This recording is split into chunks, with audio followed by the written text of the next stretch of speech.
I, 22 female, recently gave birth to a baby girl. My husband, 27, and I are both huge geeks. We basically met at a cosplay convention. I was cosplaying as my favourite female character in a popular anime, and she also turned out to be my future husband's favourite character. So we decided to honour her and the reason we met by naming our daughter after her. Please note that in Western culture her name is a masculine one and has a slightly different spelling, so we chose to keep the original spelling. We also chose to keep the name a secret until she was born. Important detail, my sister-in-law also has a daughter, Kaylee. It's not an actual name, but you get the spirit. I think that it's hilarious and dumb to give your kid a name with spelling like that, but I've never made any comments about it as it's her business after all, and my kid's name is rare and unusually spelled as well. As I delivered my daughter and we were out of the hospital, we finally disclosed her name. Most of our relatives were okay with her name, some even said it was beautiful. However, my sister-in-law lost it. She said it's a stupid name and deciding to name a kid after a fictional villain is idiotic. She also threw in some awful words, including the worst swear word aimed at my daughter and me. I'm Asian American. It was expected as she often made snarky comments about our hobbies and interests. However, this time I lost it and yelled at her, saying that it's our decision to name our kid and that it was better than Kaylee. She started crying, saying that I was unreasonably rude, and stormed off. My husband and mother-in-law took my side and said that I was right and that my sister-in-law overstepped the boundary. However, my sister-in-law continues harassing me, demanding an apology, and even managed to turn some of our mutual friends against me. So, am I the idiot? Edit, my baby's name is Conan, after Conan from Naruto. You named a baby girl Conan? Oh my. Oh my. For your daughter's sake, I hope everyone in your area knows anime and doesn't immediately jump to Conan the Barbarian instead. I was thinking of Conan the Barbarian too.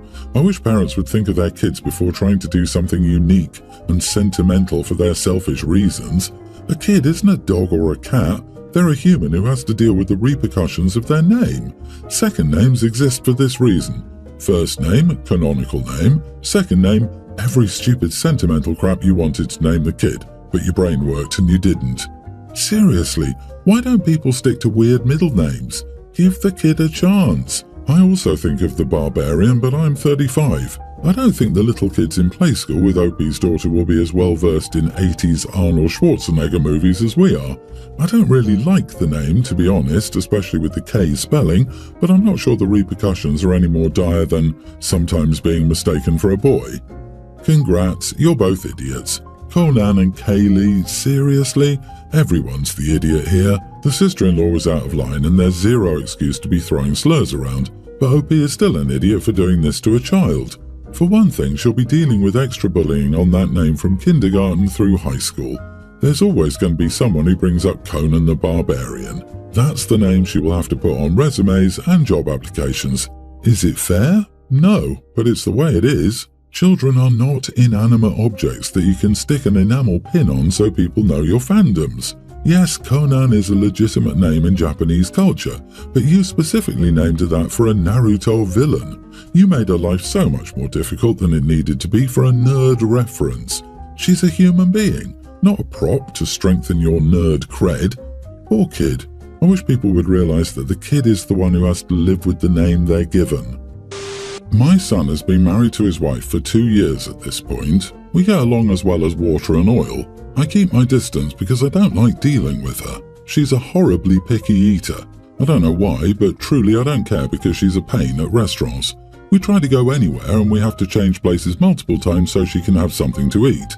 She makes the servers jump through hoops so she will have something she likes, and if anything is wrong, she will complain about it or pout in the corner. Example, she got a quesadilla, removed everything on it, and when it came out she sent it back because there was sour cream on the side. It wasn't touching anything, and she made a huge deal about her food being wrong. She doesn't have allergies either. What made me dislike her is that she complained about the food at a funeral. They had a sandwich spread but went on about it's gross multiple times. So I had a dinner yesterday and I invited everyone but my son's wife. My son wasn't invited either, but he was on a business trip. My other daughter-in-law posted it online and I got a call from daughter-in-law. She was angry I didn't invite her and asked why. I told her it was because she was an embarrassment at dinners and I wouldn't be inviting her to dinners. She called me a jerk and hung up. Now my son is on my butt and I'm wondering if I should apologize or not. Edit, I'm gonna say it. It doesn't matter if she has an eating disorder or is on the spectrum. Both those groups know how to act at a funeral or restaurant. It may be harder, but they can. Not the idiot. She openly complained about the sandwich spread at a funeral. That's all you have to point out to her, to your son, and to anyone else who challenges you on this. She behaves at mealtime like a decent human being, or you, for one, will not invite her to dinner.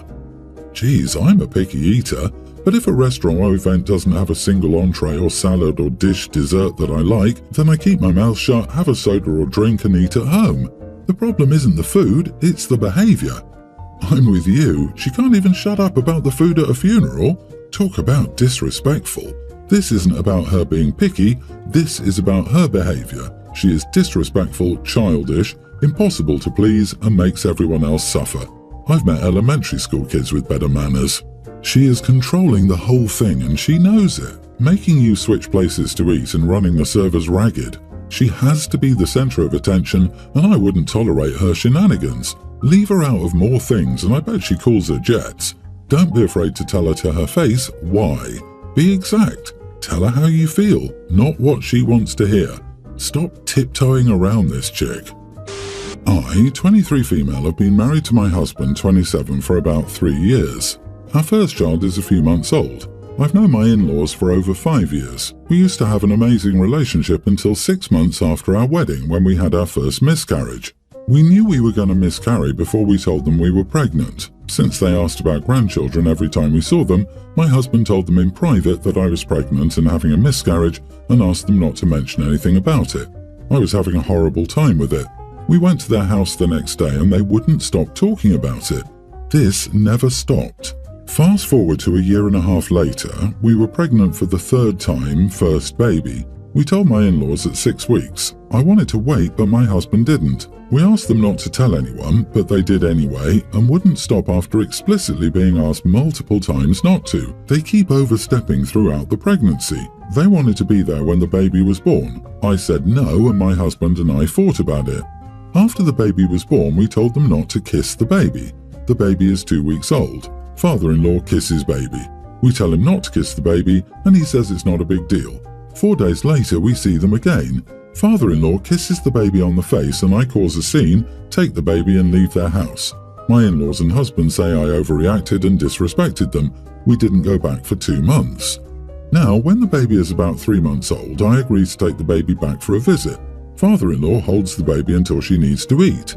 The baby is exclusively breastfed. As I'm feeding her, father-in-law says, "No more booby once she starts teething." I feel it isn't his place to tell me how or what to feed my baby. We're not close, and talking about anything personal makes me uncomfortable, so him talking about my breasts at all is uncomfortable for me, but I don't say anything. He then tells me that I need to start giving the baby rice cereal. I tell him I'm not doing that, and I explain why, and he tells me that her doctor will put her on it soon, completely ignoring what I said. Mother-in-law then wants to hold the baby. Baby is very upset. I let her try to comfort the baby, but it isn't working. I go to stand next to my husband. Mother-in-law thinks I'm telling him to take the baby away, so she bitterly says, "You don't need to talk to him." This upsets me as I didn't say anything to him, but also I can say whatever I want to my husband. But again, I say nothing to her. After a few minutes, my husband takes the baby from mother-in-law and gives her to me. Father-in-law argues about this because mother-in-law knows how to hold a baby. I console the baby and get her to sleep. She likes to be rocked to sleep standing up. I give her back to mother-in-law and she immediately sits down and wakes the baby up. We didn't stay much longer after that. It was clear the visit didn't go well. The next day, mother-in-law sends a text saying she wants to see us again soon. It's clear she's only sending this text because she knows it didn't go well. I sent a message saying it's clear yesterday didn't go well and in-laws have some boundary issues they need to work on. I also say I know their intentions are good, but I need the constant comments and overstepping to stop. I try to phrase this message as politely as possible. I even sent it to my husband for his okay before I sent it. She replies asking what they need to work on, and I tell her the issues I had from the previous day. She replied saying we should be open with each other moving forward to avoid any issues, and I believe this response was genuine. However, a few hours later, my father-in-law calls my husband when he knows he isn't home to tell him that I am no longer welcome at their house. My husband thinks everything is my fault and wants to take the baby to their house without me for the holidays. I said no. He said he's taking her anyway. I don't trust them to respect boundaries when I'm not there, and he can't stand up to them. I don't think not giving them free rein over my newborn is unreasonable for a newly postpartum first-time mom. Am I overreacting in everything? Not the idiot. The biggest issue I see is your husband's complete lack of respect and support, and there's no way I would trust them to respect boundaries with you not there. They don't even seem to do so when you are present. Them banning you from their house seems like a manipulative tactic to keep you away so they're free to do as they please in regards to your baby, and I would be enraged if my husband saw no issue with it. Your husband needs to grow a spine. He should be completely ashamed of himself. It's his job to support his wife and protect and raise his child. This idea is also ridiculous. He's showing he values his parents more than you instead of standing up to them so they stop being ridiculous. Why does he think it's acceptable that your child's first Christmas should be without one of her parents? Your husband needs to get his head out of his butt and get on the same page with you. This is your daughter, not his parents' do-over baby. That fact needs to be respected and prioritized. For me, the biggest red flag here is your husband telling you, a brand new first-time mother, that he's taking your breastfed infant to a holiday celebration at your in-laws without you, whether you like it or not. That's one screaming 5-alarm warning fire and a really disturbing and threatening thing for a husband to tell his wife and the brand new mother of his child. That is not okay. You don't threaten to forcefully separate your wife from your newborn baby for any reason that doesn't involve an immediate threat to your baby's well-being. And certainly not to placate your parents after they just barred your wife from their home. How many more red flags do you need? Your husband is incredibly unsupportive and is taking mommy and daddy's side. You'll never win. I'd reconsider this marriage. I, female 46, have one child, Amy, not real name, who is 20 and lives in Boston. I live in Arizona.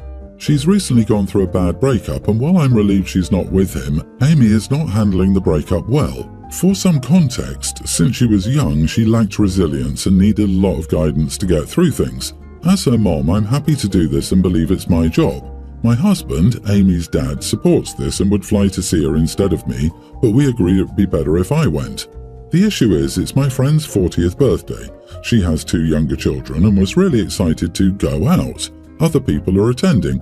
I told her why I couldn't attend, and she responded by saying it was ridiculous and I needed to cut the cord, in addition to pointing out other times my husband and I had cancelled to see or tend to Amy. While I think it's justified to cancel plans for my daughter, am I the idiot for cancelling them for this reason? I'm going to say no idiots here. I can't really say you're an idiot for supporting your daughter this time, but I'm very curious about whether the other times you cancel plans with your friend were also somewhat justified or not.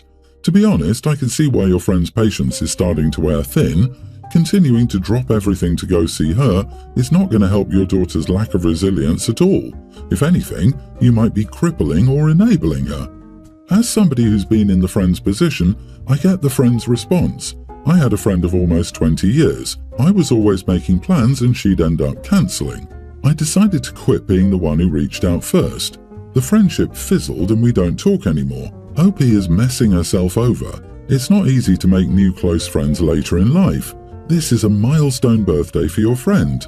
Opie already committed to joining her to celebrate, and there's no emergency here. Opie can fly to see her daughter the day after the birthday outing and video call her daughter to commiserate in the meantime. It doesn't matter. It doesn't matter how old my child gets. I would drop everything if they needed me. I get that you shouldn't enable your child, and I would never want to do that, but this situation calls for it. She's 20, so she's still immature, but this was also probably a big love. The first heartbreak is the absolute worst. Opie wants to be there for her daughter who's having a rough time. The girl is 20. There are lots of breakups in her future. It sounds like you need to go to her more than she needs you to come. Frequent phone calls or have her come home if she can for a few days. If at 20 she's struggling worse than the average 20-year-old with a breakup, she needs an appointment with a professional. LOL. My daughter has resilience issues. Proceeds to fly to Boston whenever she stubs a toe. Your friend has a point. You are the idiot.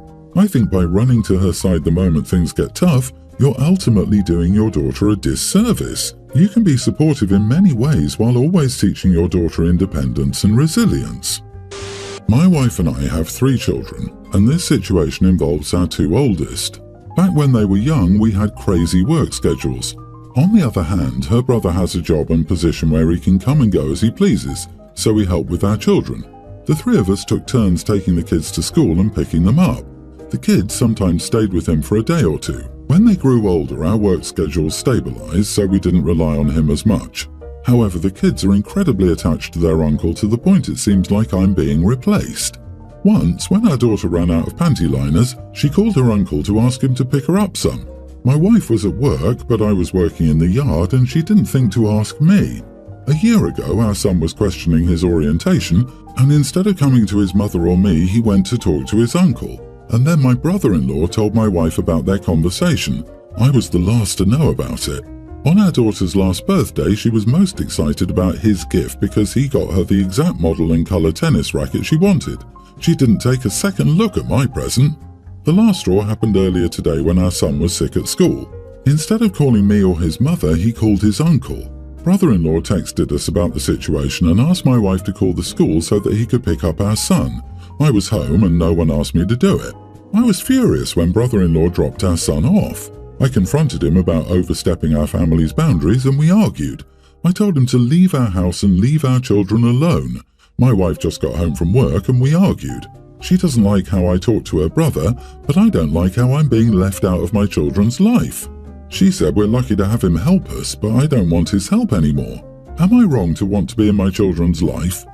You are the idiot. If your children don't feel they can confide in you or depend on you, that is not your brother-in-law's fault. It's not your children's fault. It's not your wife's fault. You must look at what you're doing to be involved in their lives. Being present is not the end of the story when it comes to kids. They say it takes a village to raise a child. He is part of their village. Your story reads like you're more concerned about your feelings of jealousy than you are about anybody's well-being. This is all about your feelings of inadequacy, so maybe work on becoming adequate instead.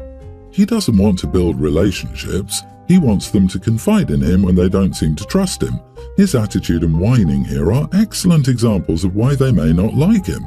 He expects that by creating them, they should only turn to him while he doesn't need to put in any effort. The uncle put in the effort to build relationships for several years, and OP expects it to be automatic for him.